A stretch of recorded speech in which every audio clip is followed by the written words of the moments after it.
Hallelujah, hallelujah, hallelujah. यशा 64 देव वचन 5. यशया 64:5.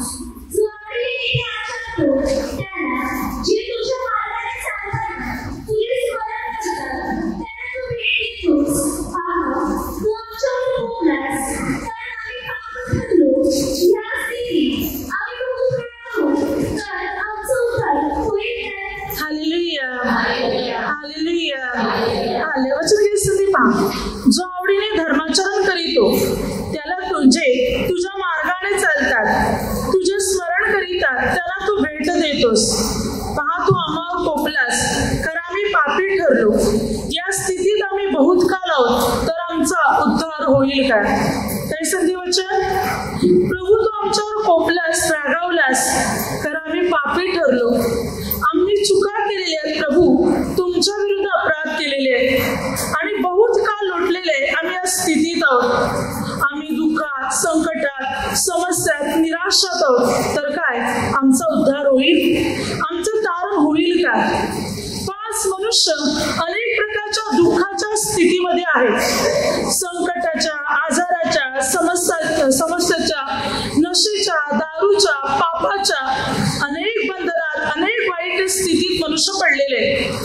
Bible सांगते की आम्ही बहुत काल, अनेक वर्ष आम्ही या स्थितीत पडलेले आहोत तर काय आमचा उद्धार होईल का?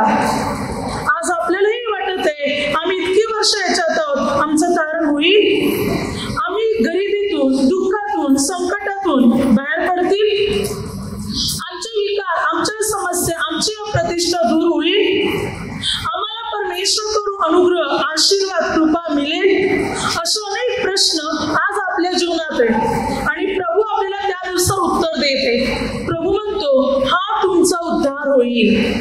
तुम्ही बराच काल या स्थितीत पडलेले आहेत पण मी तुमची स्थिती बदलीन, तुमची परिस्थिती बदलवून टाकीन. प्रभू म्हणतो, तुम्ही माझ्याकडे जर वळत आहात बहुत काल, बरेच वर्ष, बरेच दिवस, बरेच महिने तुम्ही आजारात, दुःखात, संकटात, अप्रतिष्ठेत, नशेमध्ये, दारूमध्ये, गरिबीमध्ये, दारिद्र्यामध्ये पडलेले आहेत पण मी तुमची परिस्थिती सुधारवणार.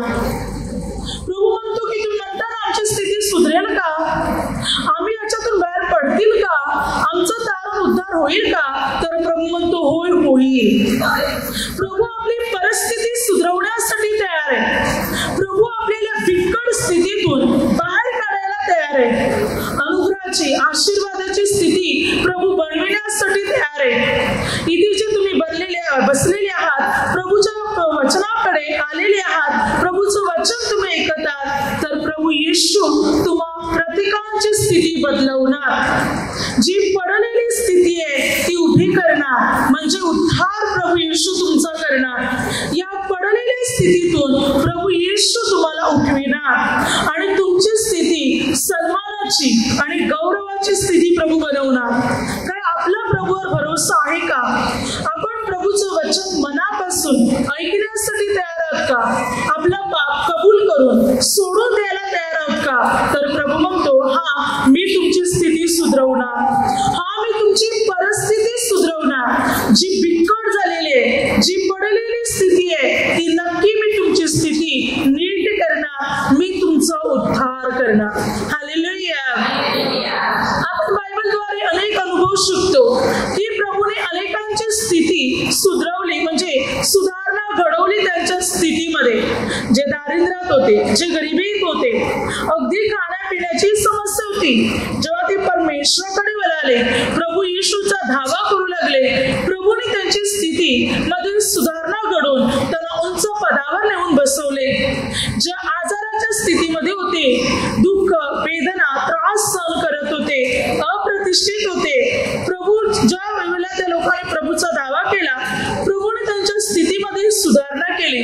आजारातून, रोगातून, दुःखातून, अप्रतिष्ठेतून प्रभूने त्यांची सुटका केली. जे अनेक प्रकारच्या निराशा, समस्याच्या स्थितीत होते, जेव्हा त्याने प्रभूचा दावा केला तेव्हा प्रभूने त्यांची स्थिती सुधारवली.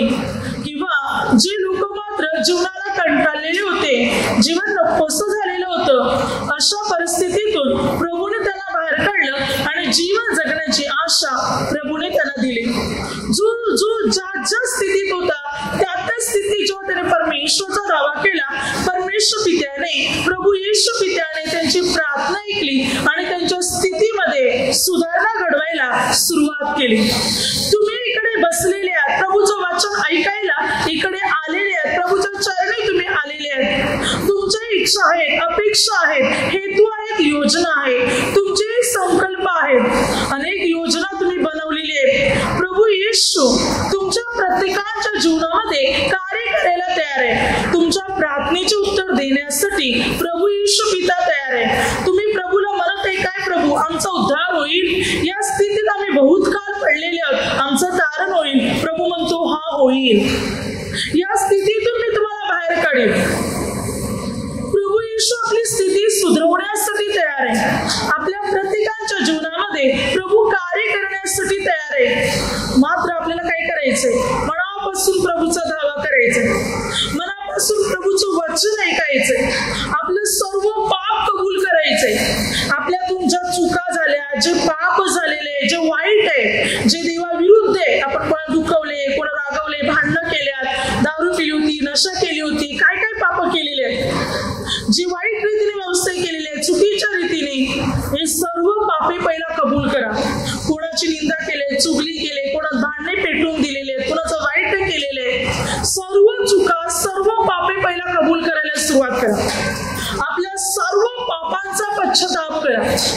जेव्हा ही पापे कबूल करून सोडून देणार आणि एक नवीन जीवन म्हणजे एक पवित्र जीवन जगायला सुरुवात करणार, परमेश्वर आपला उद्धार करणार.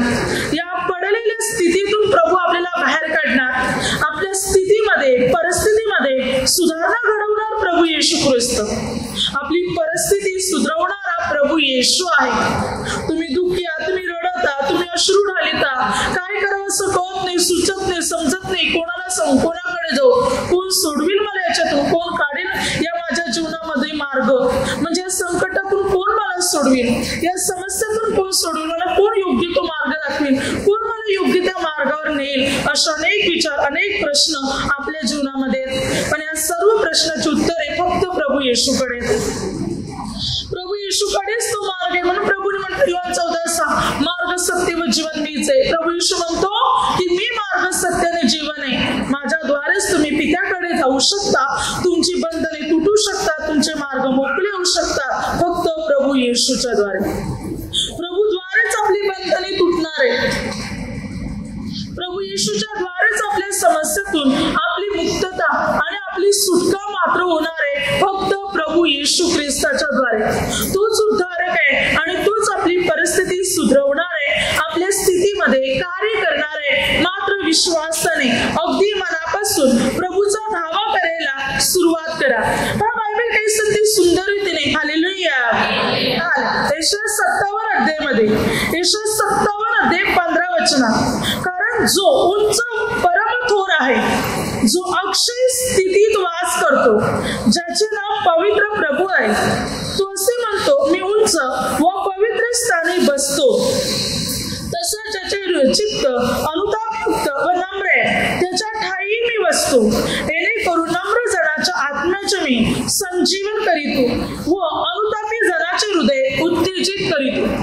आता बघा वचन काय सांगते, कारण जो उंच परम थोर आहे, जो अक्षय स्थितीत वास करतो. कोणत्या स्थितीत देव बसतो?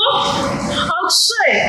अक्षय म्हणजे मात्र युगानुयुग राहणारी स्थिती, किंवा कधी समाप्त होणार नाही, कधी नष्ट होणार नाही, किंवा एक थोर स्थिती, एक मोठी स्थिती. अशा मोठ्या स्थितीत कोण राहतो? परमेश्वर. जो मोठ्या स्थितीत राहतो तो आपल्याला पडलेल्या स्थितीत कसं ठेवेल? आपण प्रभूला आपला प्रभू म्हटलेले, आपला बाप, आपला पिता म्हटलेले, जो अक्षय स्थितीत वास करतो, एक मोठ्या स्थितीत वास करतो, तो आपल्याला छोट्या स्थितीत कसं ठेवणार? तो आपल्याला पडलेल्या स्थितीत कसं ठेवणार? मुलीच ठेवणार नाही, तोही आपल्याला अक्षय स्थितीत बसवणार. कारण ज्याचं हृदय नम्र आहे, ज्याचं मन लीन आहे, अशा हृदयात सुद्धा देव वस्ती करतो. जो अक्षय स्थितीत वास करीतो, तो नम्र व्यक्तीच्या हृदयात पण वस्ती करतो. जेणेकरून नम्र व्यक्तीच्या हृदयाचे तो संजीवन करीतो. त्याला एक देतो, त्याचं जीवनच बदलवून टाकतो प्रभू. आणि प्रभू त्या व्यक्तीला थोर बनवतो, अक्षय स्थितीपर्यंत पोहोचवतो. आपण पडलेल्या स्थितीत आहोत, पण देव आपल्याला अक्षय स्थितीपर्यंत पोहोचविणार. कारण आपला प्रभू अक्षय स्थितीत वास करतो, एक मोठ्या स्थितीमध्ये वास करतो, थोर स्थितीमध्ये, सार्वकालिक स्थितीमध्ये, युगानिक स्थितीमध्ये वास करणारा आपला परमेश्वर आहे. तिथे वस्ती करतो. मग तो आपल्याला पडलेल्या स्थितीत कसं ठेवणार? तो आपली स्थिती सुधरवणार, आपली परिस्थिती सुधरवणार आणि थोर स्थितीमध्ये आपल्याला बसवणार. Hallelujah, hallelujah, hallelujah, hallelujah. प्रभू आपल्या प्रत्येकाच्या जीवनामध्ये कार्य करण्यासाठी तयार आहे. त्यासाठी आपल्याला विश्वास ठेवायचा आहे आणि मनापासून प्रार्थना करायची. मनापासून प्रार्थना करणं, स्थितीत बदल व्हायला सुरुवात होणार, अनुग्रह, आशीर्वाद, यश, प्रगती यायला सुरुवात होणार.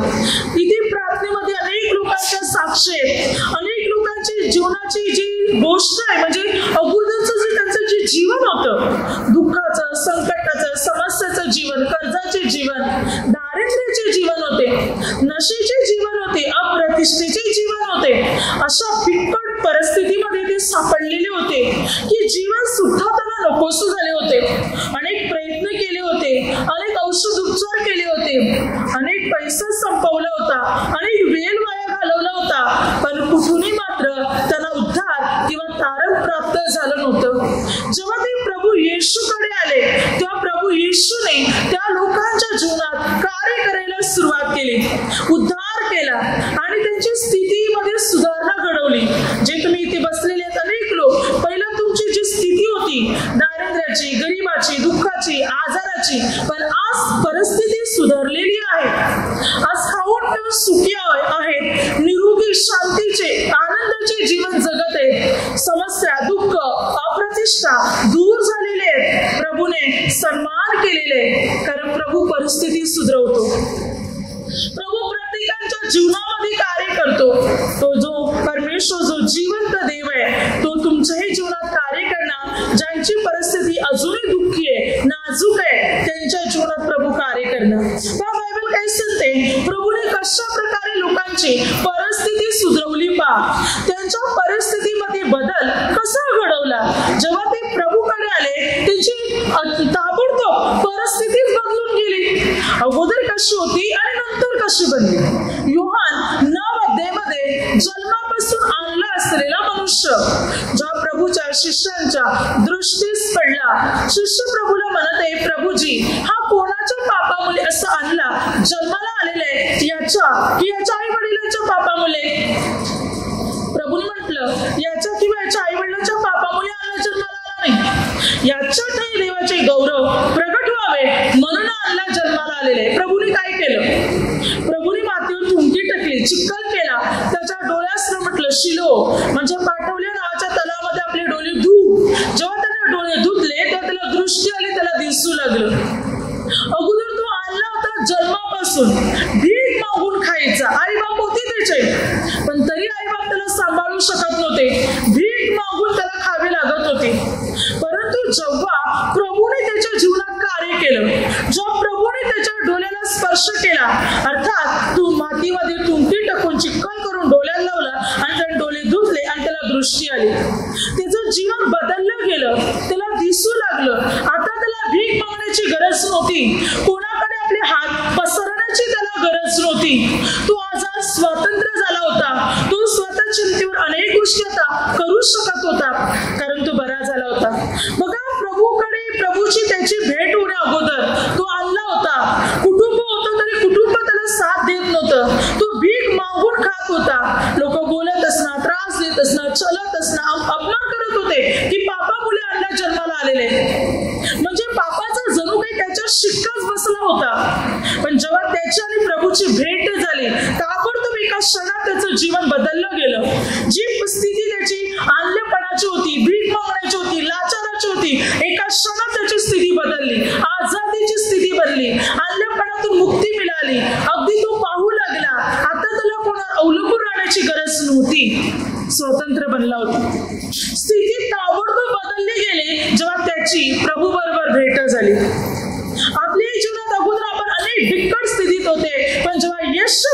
आपली भेट झाली, आपली स्थितीच बदलून गेली. स्थिती कधी बदलणार, परिस्थिती कधी बदलणार? जेव्हा येशू बरोबर आपली भेट होणार, जो आपण प्रभू येशूच्या जवळ येणार, आपली सारी बंधने तुटली जाणार, साऱ्या समस्या आपल्या जीवनातून दूर होणार, सर्व संकटे आपल्या जीवनातून दूर होणार, परमेश्वराचा विपुल अनुग्रह आपल्याला प्राप्त होणार, प्रभूचा विपुल आशीर्वाद आपल्याला प्राप्त होणार. तर आपली स्थिती बदलवणारा परमेश्वर आहे, ज्याच्या हातामध्ये आपलं जीवन आहे आणि त्याला हवं ते मात्र तो करू शकतो. तो आपली स्थिती बदलवतो, स्थितीमध्ये परिस्थितीमध्ये सुधारणा घडवतो आणि आपल्या जीवनाला अनुग्रह आणि आशीर्वाद बहाल करतो. तो म्हणजे परमेश्वर. जर आपला पूर्ण विश्वास प्रभू येशूवर आहे, तर प्रभू येशू आपल्या स्थितीमध्ये सुधारणा घडवणार आणि आपल्या जीवनात कार्य करणार. पुढे वचन सांगते यशाया पुस्तकामध्ये 62 अध्यायामध्ये 6 ते 7 वचनात हा वचन काय सांगते, आणि हे यरूशलेमा, मी तुझ्या पोटावर पहारेकरी नेमले आहेत, ते रात्रंदिवस उगे राहत नाही. ओ परमेश्वराला स्मरण देणाऱ्यानो, तुम्ही विसरू नका. आणि तो यरूशलेम सुस्थितीत करून ते पृथ्वीला प्रशंसा विषय करी, तोवर त्याला चैन पडू देऊ नका. काय सांगते बायबल? प्रभू म्हणतो, मी मात्र पहारेकरी नेमलेले, माझ्या सेवकाला तुमच्यासाठी उभा केलेले. तुम्ही परमेश्वराला स्मरण देणारे लोक आहात, म्हणून मात्र विसरू नका, कमजोर पडू नका, विश्वास कमजोर करू नका, कारण मी तुम्हाला सुस्थितीत आणीन, चांगल्या स्थितीमध्ये मी तुम्हाला आणेन. काय म्हणते वचन काय सांगत आहे? प्रभू काय म्हणत आहे? कशी बनवेन मी तुमची स्थिती?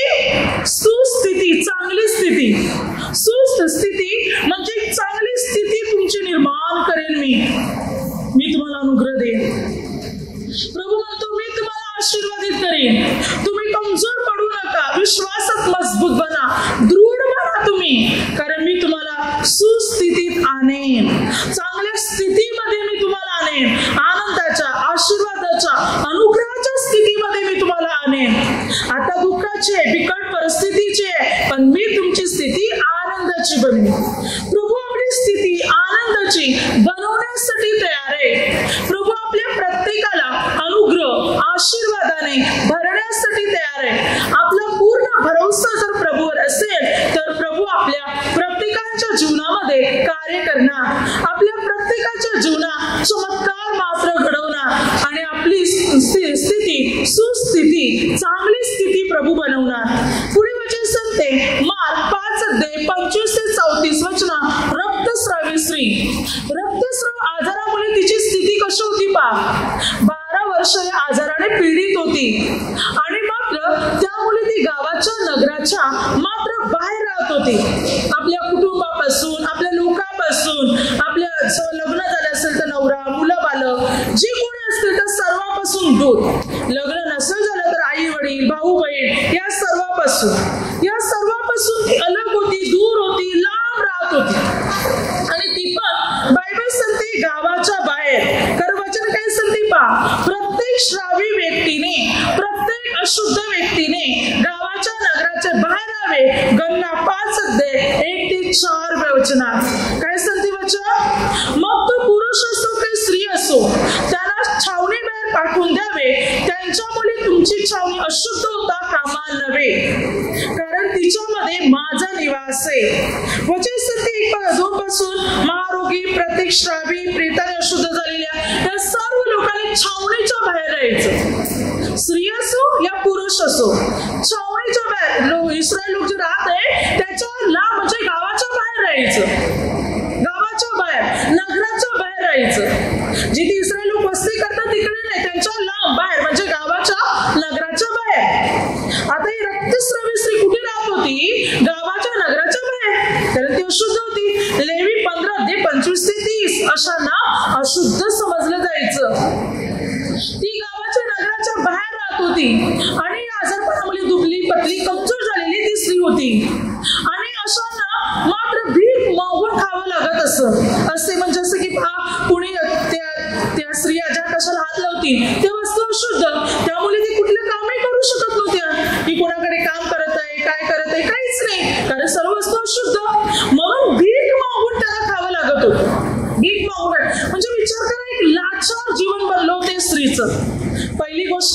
आपल्या कुटुंबापासून, आपल्या लोकांपासून, आपल्या गावापासून दूर, अलग, लांब. दुसरी गोष्ट, आजारपणामुळे ती कमजोर, दुर्बल, दुबली, पतली झाली होती. अगदी आजारपणामुळे कमजोर तर होतीच, पण एक मानसिक तणावाने सुद्धा ती पिळलेली होती. त्यानंतर खाण्यापिण्याची परिस्थिती बिकट, भीक मागून खावं लागत होतं, लाचार जीवन.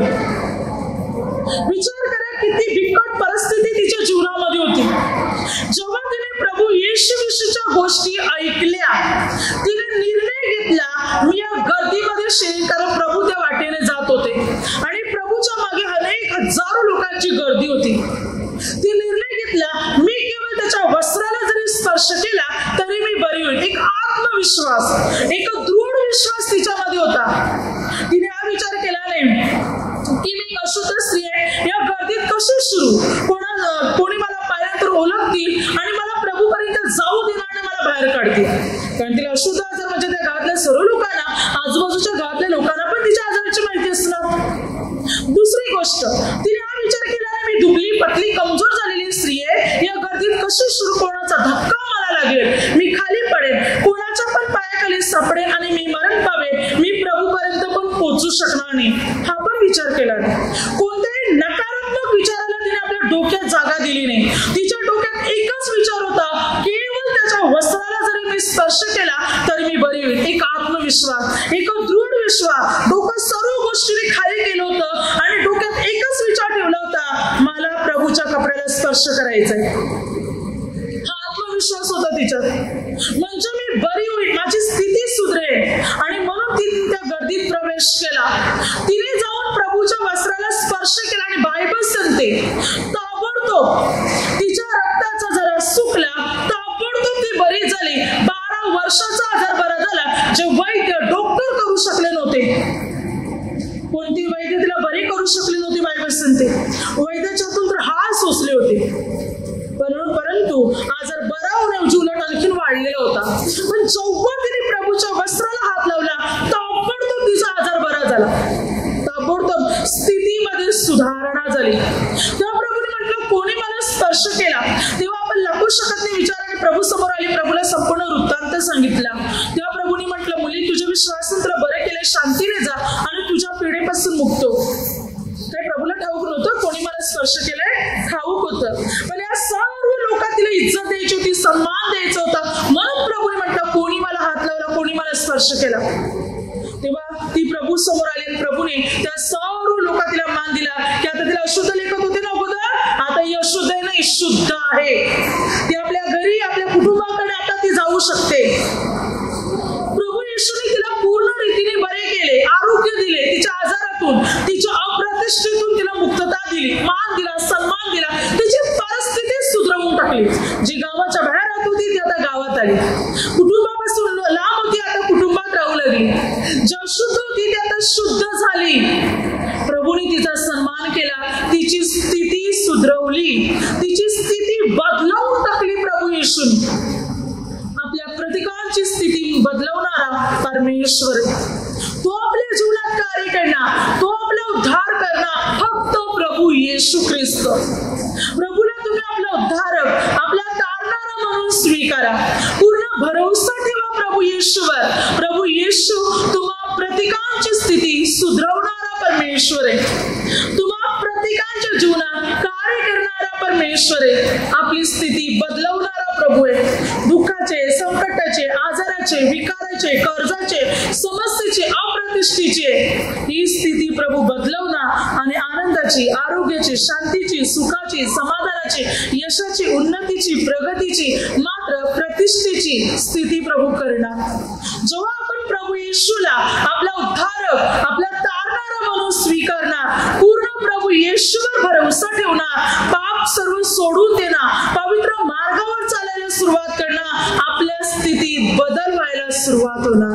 Hallelujah, hallelujah. परमेश्वर आपल्याला अनुग्रह देणार, प्रभू आपल्याला आशीर्वादित करणार, प्रभू आपली उन्नती करणार. मार्क 5 अध्यायामध्ये 1-20 वचन, एक भूतग्रस्त मनुष्य.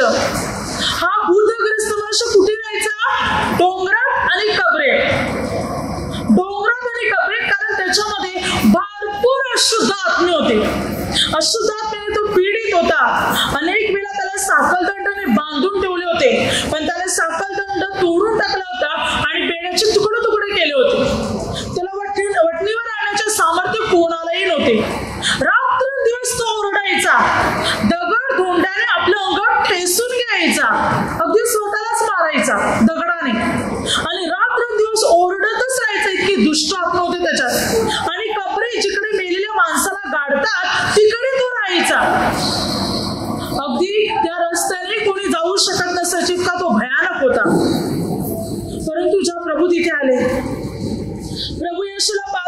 मनुष्य ओरडू लागला.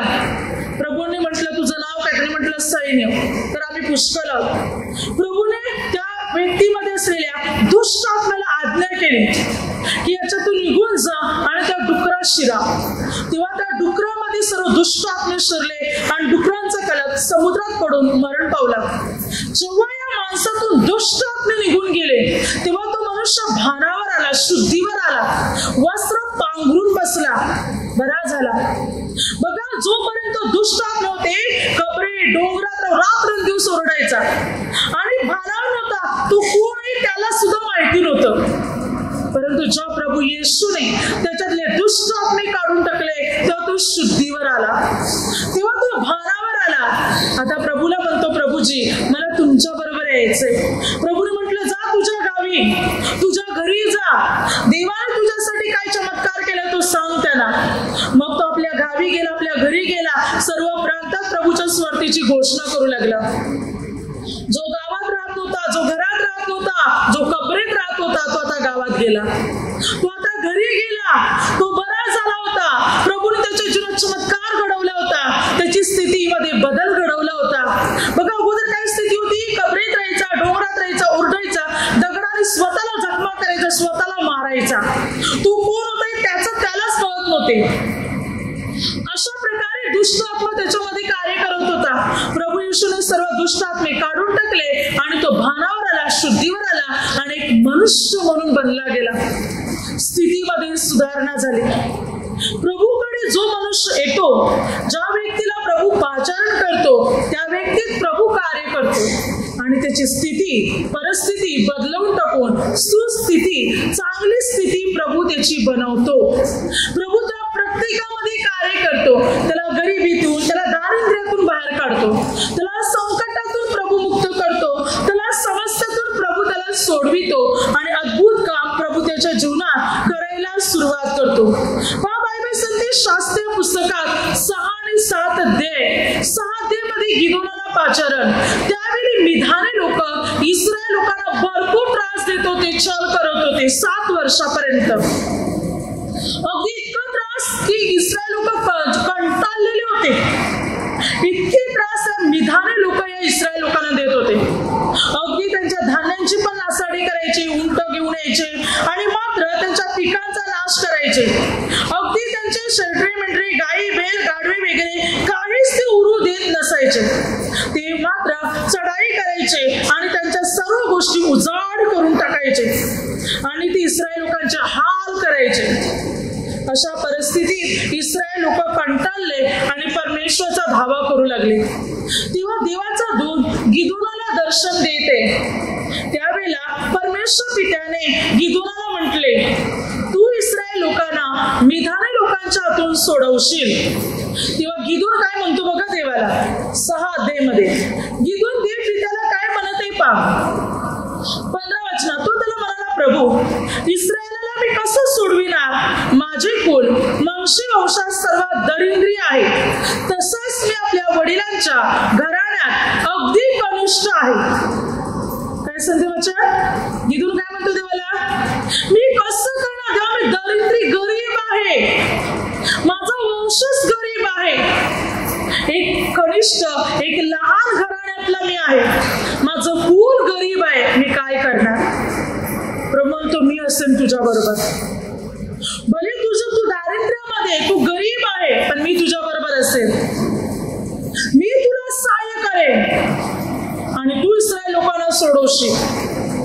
आणि देव पित्याने गिदोनाला सहाय्य केलं आणि गिदोनाने मात्र 300 लोकांकरवी मात्र मिधानावर चढाई केली आणि देव पित्याने गिदोनाला विजय दिला आणि मिधानी लोकांचा नाश झाला आणि गिदोन आणि इस्रायल लोकांना विजय मिळाला. जो कनिष्ठ घराण्यातला होता, ज्याचं कुल दरिद्री म्हणजे गरीब होतं, देवाने त्याला संपूर्ण इस्रायल लोकांचा अधिपती केले, शास्त्र बनवले. देव पित्याने त्याला गिदोन संपूर्ण इस्रायल लाखोवारी लोकांचा अधिकारी बनला गेला. जो दरिद्री होता, जो गरीब होता, जो गरीब घराण्यातला, कुटुंबातला होता, काय केलं देवाने त्याला? संपूर्ण इस्रायल लोकांचा अधिपती बनवले, इस्रायल लोकांचा राजा बनवले, म्हणजे अधिकारी बनवले.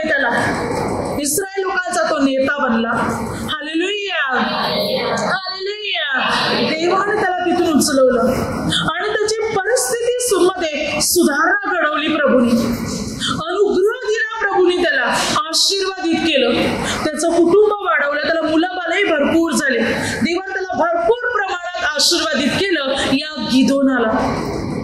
काय आज आपण परमेश्वराच्या मार्गावर चालायला तयार आहोत का? देवाचं वचन आत्मसात करायला तयार आहोत का? देवाच्या वचनाप्रमाणे जीवन जगायला तयार आहोत का? तर परमेश्वर आपली स्थिती सुधारवणार, आपल्या परिस्थितीत बदल घडवणार. तर सर्व गोष्टी प्रभूच्या हातात आहेत. जो प्रभू येशूला आपला उद्धारक आणि आपला तारणारा म्हणून स्वीकारतो त्याला प्रभू येशू अनुग्रह देतो, त्याला प्रभू येशू आशीर्वादित करतो, प्रभू येशू त्याची बंधने तोडतो, प्रभू येशू त्याच्या समस्या दूर करतो, प्रभूचा अनुग्रह त्या व्यक्तीच्या जीवनात उतरतो, प्रभूचा आशीर्वाद त्या व्यक्तीच्या जीवनामध्ये येतो. आज प्रभू येशूला आपला उद्धारक आणि आपला तारणारा म्हणून स्वीकारणार तर परमेश्वर आपल्या स्थितीत कार्य करायला सुरुवात करणार. आपण अनेक वर्षापासून पडलेल्या स्थितीत आहोत, पण प्रभू उचलणार, उठविणार आणि अक्षय स्थितीत तो आपल्याला बसवणार. Hallelujah, hallelujah. त्यासाठी आपण देवाचं वचन पूर्ण आत्मसात केलं पाहिजे, हे वचन जीवनात उतरवलं पाहिजे.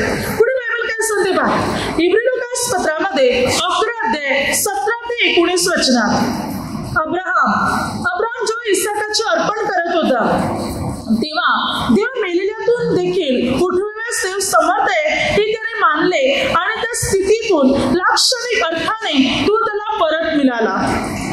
बघा आता अब्राहमाच्या जीवनात अशी स्थिती निर्माण झाली होती. उत्पत्ती 22 अध्याय. देव पित्याने अब्राहमाला म्हटलं, तुझा एकुलता एक मुलगा माझ्यासाठी अर्पण कर. अब्राहम तयार झाला, आपल्या मुलाला घेतलं आणि देवाने म्हटलेल्या ठिकाणी तो पोहोचला. लाकडं रचली, वेदी तयार केली, मुलाला बांधून त्याच्यावर झोपवलं. एकुलता एक मुलगा अब्राहमाचा. आणि देव पिता म्हणतो, तुझे एकुलता एक मुलाचं अर्पण कर माझ्यासाठी. अब्राहमाला किती वाईट वाटत असेल. अगदी जो त्याच्या म्हातारपणाचा आधार होता, अर्थात म्हातारपणात तो त्याला मुलगा झाला होता आणि एकुलते मुलावर आता सुरा चालवायचे, देवासाठी त्याचा बली द्यायचंय. अब्राहमाच्या हृदयाचे तुकडे तुकडे झाले असते. विचार करा काय परिस्थिती असणार. Hallelujah, hallelujah, hallelujah. अशा वेळी अशी स्थिती त्या ठिकाणी निर्माण झाली होती की त्या स्थितीत एक आशा पण नव्हती, आता मुलगा मरेल. लाक्षणिक स्थिती, शेवटची स्थिती, म्हणजे आता मात्र सर्व संपलं अशी स्थिती होती ती. पण तरी अब्राहमाने देवावर विश्वास ठेवला. ज्याने वचन दिले तो पूर्ण करताना म्हटलेलं आहे ना, मी तुझी संतती आकाशातल्या तारे इतकी आणि समुद्राच्या वाळू इतकी बनवीन. आणि हाच मुलगा मेला तर संतती कशी वाढेल. अब्राहमाचा विश्वास होता. आणि म्हणून जेव्हा तो सुरा घेऊन वार काढला तेव्हा देवदूताने आवाज दिला, अब्राहमा, अब्राहमा. अब्राहम म्हणतो, काय आज्ञा. एका बाजूला वध करायला तयार आहे, दुसऱ्या बाजूला अद्याप आज्ञा पाळायला तयार आहे अब्राहम. देवाचा दूत म्हणतो, आपल्या मुलावर सुरा चालू नकोस. तू देवाचा भय बाळगणारा, देवाच्या मार्गावर चालणारा, सात्विक रीतीने जीवन जगणारे हे देवाने ओळखलं आहे. आपल्या मुलाला उचलून घे. लाक्षणिक अर्थाने शेवटच्या स्थितीत त्याचा मुलगा त्याला परत मिळाला अब्राहमाला. बघा अशी स्थिती निर्माण झाली होती की आता त्याचा मुलगा मरणार. तेव्हा देवदूताने आवाज दिला, मुलावर सुरा चालू नको. अचानक एका क्षणामध्ये, एका सेकंदामध्ये स्थिती बदलली. मुलगा इथे मरणार, इतक्यात त्याचा मुलगा त्याला परत मिळाला.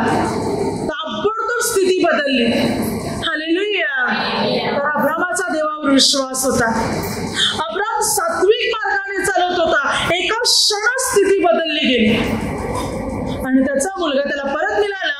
आणि अर्पण पाहिजे होतं, त्याने झुडपात पहिले एक एडका गुंतलेला एक एडका त्याने काढला आणि त्याचा देवाला यज्ञ केला. एका क्षणात स्थिती बदलली. म्हणजे देव असं काही करू शकतो ज्याचा अंदाज पण आपण लावू शकत नाही. एका क्षणात देव स्थिती बदलू शकतो. काय आपला देवावर विश्वास आहे का. आपण म्हणतो आमची परिस्थिती अशी आहे, आजार आहे, दुःख आहे, संकट आहे, गरिबी आहे. काय देवावर विश्वास आहे का. देवाला वेळ बदलायला, स्थिती बदलायला उशीर लागत नाही. देवाला भूत काम करायला, चमत्कार करायला उशीर लागत नाही. देवाला जे करायचंय त्यासाठी मात्र देवाला विचार पण करावा लागत नाही, किंवा परमेश्वराला जे काही करायचंय ते परमेश्वर करतो. त्यासाठी मात्र आपल्याला आपला विश्वास मजबूत करायला हवा, आपला विश्वास दृढ करायला हवा. देवाने जर निर्णय घेतला मी करेन तर देव करणार. देवाने म्हटले मी तुला आशीर्वाद देईन तर प्रभू देणारच आशीर्वाद. आपण प्रभूकडे आलेले आहेत तर मग प्रभू पुढचं काम करणार. आपल्याला चिंता करण्याची गरज नाही. त्याला माहिती कोणती गोष्ट कोणत्या वेळी करायची, कोणत्या ठिकाणी करायची, त्याला ठाऊक आहे. तो बरोबर सर्व काही करणार. पण त्यासाठी आपला विश्वास पाहिजे. आपला विश्वास दृढ असेल, प्रभू बरोबर वेळेवर योजनेप्रमाणे अगदी व्यवस्थित सर्व काही करणार. पण विश्वास मात्र ठेवा प्रभू. एका क्षणात तो स्थिती बदलवतो, एका क्षणात तो अनेक गोष्टी करू शकतो. बघा आता रात्री पाऊस होता की नाही, विजा चमकत होत्या, गडगडाट होत होते, अचानक आले की नाही पाऊस, कल्पना पण नव्हती. आणि आता सकाळी पाहतो तर जसं काही काहीच नव्हतं जणू काय ना. Hallelujah, hallelujah. अचानक म्हणजे देव कधी काय करू शकतो याची कल्पना आपण पण करू शकत नाही. अचानक विजा चमकू लागल्या, गडगडाट होऊ लागलं, जोराचा पाऊस आला, सकाळी उजळला तर जसं काही काहीच नाही. म्हणजे विचार करा देव काय करू शकतो. ते आपल्या कल्पनेच्या पलीकडे देवाचे विचार. हालेलुया. देवाचा मूर्खपणा पण माणसाच्या ज्ञानाहून श्रेष्ठ आहे, तर देवाचं ज्ञान किती श्रेष्ठ असणार विचार करा. देव अशा गोष्टी करू शकतो ज्याची कल्पना आपण करू शकत नाही. मग काय देव आपली स्थिती बदलू शकत नाही? देव आपल्या स्थितीत सुधारणा करू शकत नाही? नक्की करू शकतो. मात्र विश्वास दृढ करा, मनापासून वचन ऐकायला सुरुवात करा. Hallelujah, hallelujah, hallelujah, hallelujah. प्रभूवर विश्वास ठेवणार तर प्रभू आपली स्थिती मात्र बदलवणार. बघा वचन काय सांगते. स्तोत्रसंहिता पुस्तकामध्ये 144 अध्यायामध्ये 12 ते 14 वचनात वचन सांगते, आमचे पुत्र आमच्या तारुण्याच्या भरात उंच वाढलेल्या रोपासारखे असावे. आमच्या कन्या राजवाड्याच्या कोपऱ्याच्या कोरिलेल्या खांब्यासारखे असाव्या. आमची भांडारे भरलेली असावीत, त्यातून सर्व प्रकारच्या वस्तू मिळाव्यात. आमच्या कुरणात आमची मेंढरे शास्त्रपट दशशास्त्रपट वाढावीत. आमचे बैल लादलेले असावेत. दरोडे धरपकड व आकांत यांच्यात नसावेत. अशी ज्या लोकांची स्थिती असेल ते धन्य. ज्या लोकांचा देव परमेश्वर आहे ते धन्य. कशी स्थिती? वचन सांगते की मात्र अशी स्थिती कुटुंबामध्ये आपले पुत्र आपल्या कन्या परमेश्वराच्या आशीर्वादाने भरलेले असणार. आपल्या घरात काही कमी नसणार. आपली भांडाघरे, आपली कोठारे, आपली पात्रे भरलेली असणार. आपला व्यवसाय, आपला व्यापार, आपला धंदा, आपला बिझनेस व्यवस्थित चालत असणार. चोर, लुटारू, नुकसान, अपघात या गोष्टी आपल्या जीवनात नसणार. सर्व काही चांगल्या रीतीने चालत असणार. अशी ज्या लोकांची स्थिती आहे ते धन्य. आणि अशी स्थिती कोणाची बनणार? वचन काय सांगते पुढचं वाक्य? ज्या लोकांचा देव परमेश्वर आहे तो धन्य. म्हणजे ही स्थिती कोणाची असणार? ज्या लोकांनी परमेश्वरला आपला देव म्हटलेले त्यांची. ज्याने येशू ख्रिस्ताला आपला प्रभू म्हटलेले त्यांची स्थिती अशी असणार. त्यांचे पुत्र, त्यांच्या कन्या आशीर्वादित असणार. त्यांचा व्यवसाय व्यवस्थित चालणार. त्यांच्या घरामध्ये प्रगती, उन्नती असणार. त्यांची भांडाघरे भरलेली असणार. त्यांची कोठारे भरलेली असणार. त्यांची पात्र भरून वाहत असणार. ना दहशत, ना भीती, ना चिंता, ना मात्र भय या कोणत्याही गोष्टी त्यांच्या जीवनात नसणार. अनुग्रह, आशीर्वाद, कृपा त्यांच्या जीवनात असणार. अशी स्थिती कोणाची आहे? ज्याने येशू ख्रिस्ताला आपला प्रभू म्हटलेले आहे किंवा प्रभू येशूला आपला उद्धार करून घेतलेले अशा लोकांची अशी स्थिती असणार. म्हणजे उद्धार, तारण, प्रगती आपल्या जीवनात कधी येणार? जेव्हा येशूला आपला देव म्हणणार, जेव्हा परमेश्वरला आपला पिता म्हणून घेणार, तेव्हा आपली अशी स्थिती होणार. आशीर्वादाची, अनुग्रहाची, कृपेची आपली स्थिती बनली जाणार. हालेलुया. आणि परमेश्वर आपल्या प्रत्येकाच्या जीवनामध्ये कार्य करणार. परमेश्वर आपल्या प्रत्येकाचा उद्धार करणार, प्रत्येकाचे तारण करणार आणि प्रत्येक अनुग्रहाची बंधने परमेश्वर पिता पूर्ण रीतीने तोडून टाकणार. अशी अनुग्रहाची स्थिती प्रभू येशू आपली बनविण्यासाठी तयार आहे. आपल्या प्रत्येकाला प्रभू अनुग्रह देण्यासाठी तयार आहे, आशीर्वादित करण्यासाठी तयार आहे. जर आपण खरोखर प्रभूच्या वचनात चालणार, प्रभूच्या नियमात चालणार, प्रभू आपली स्थिती सुधरवणार.